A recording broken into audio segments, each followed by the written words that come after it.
Let's watch a CNN host sound off on Trump for the CDC now removing data and web pages from its website at his direction, showing he truly is trying to craft the narrative, even scientifically in this country, from one that is of the facts to one that just supports his worldview, whether true or not. Page entitled Facts About LGBT Youth Suicide. Another page about creating safer schools for LGBT plus youth. Both of those are gone. You can eliminate the pages, you can't eliminate the people. What are the consequences of what's implied by the elimination of these pages on these public health websites? Yeah, so these have been deeply disturbing developments. What we're seeing is sort of widespread tampering and dismantling of really critical public health data.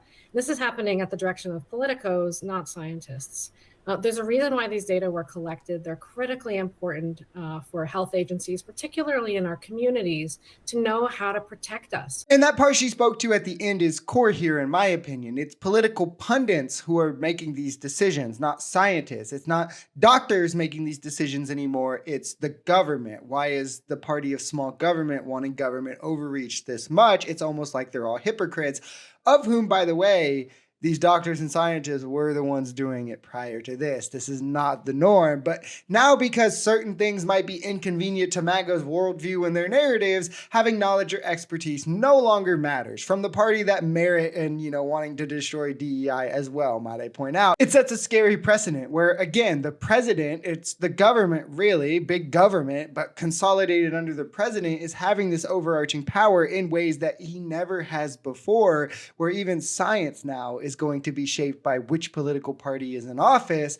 This is more than just, the ridding of woke. This is a direct attack on academia, on science, on fact, right? Stating that their feelings is clearly what's going to take precedent here, no matter how it affects these people. There are actual changes being made to the data. So for instance, changes like removing what had been a category of gender that gives sort of multiple descriptions of who is being affected by certain diseases, and trying to reduce that to the binary category of sex, male or female.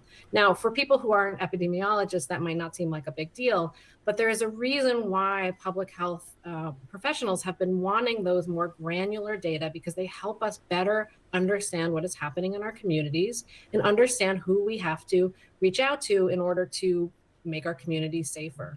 So that kind of change that's happening is also really important. Now, the federal data that are been taken down, and just to say that you named a few sites, but we have seen sort of widespread data disruptions since these orders have been given. And I think there's a lot of questions about when it's going to end. It becomes obvious why the differences between sex and gender could be important to health professionals with the least bit of critical thinking. There are different social implications on men and women that would differ: what they eat, how they work out, the ways they maintain their body, as well as different societal pressures that could affect different aspects of your mental health, which could require different methods of treatment that the different genders could respond differently to. This could also downstream have negative effects to physical health, as well as mental health can play into your physical health, none of which can be explained by just male or female, because if the role they fill in society doesn't align with that sex, it'll leave a researcher with a lapse in the data of which the treatments they would recommend wouldn't be lining up to the outcomes these people are experiencing in society. This is why sociology is important, and it would lead to lesser health outcomes because of it. And this is something we have developed past as a society, and why sociology has made so many leaps and bounds in the forefront as a science. And they're just literally trying to kill trans people at this point. What is the impact? Take it for a second out of your profession and put it into my life. What's the impact of not getting those reports? So first of all, information and communication is one of the most important public health tools that we have.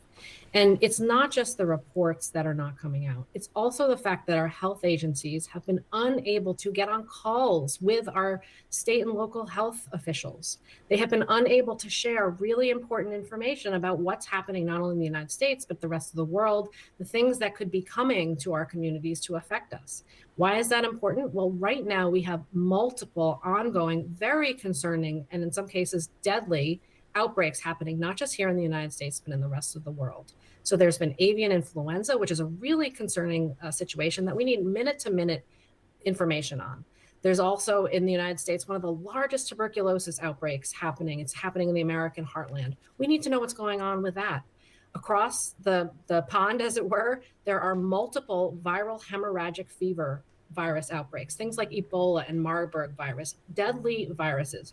We know that infectious diseases don't stay put and they don't take a break. Yeah. And so we need to get up to the minute information about what's happening with those outbreaks so that we know what risk it poses to American communities and what communities need to do to protect themselves. Yeah. And when And this sort of relay of data and communication that is very important, that allows us to get out in front of these health epidemics, is soundly cut off now, with Trump pulling us out of the World Health Organization and then forcing the CDC reports to halt and preventing their officials from giving interviews, talking to the media, to press, or even to other agencies and organizations. And this is while the bird flu is growing. It's causing our egg prices to go up. Influenza, I mean, the things she mentioned, they're all getting worse. And instead of the typical preventative measures being put into place, the cautions being warned to the public, information being relayed, the CDC is instead forced to stay silent during all of this. It rings eerily silent to how Trump wanted to downplay COVID until the very last second when he couldn't, and then it spilled over into a massive pandemic where millions of people died under his watch. The scariest part is the effect on minority communities, LGBTQ, and others of whom will be at heightened risk for things of like this now, exactly like the bird flu, influenza, and whatever, because the ways that these diseases pose a unique risk to be transmitted to them, whether it be their travel, the way that they travel different, the way that they interact with society different, whatever it may be, isn't being researched on anymore, which largely leaves them to fend for themselves behaviorally, which is inhumane and unjust. It's unconstitutional and un-American, but it's the Republican Party of this generation summed up pretty well.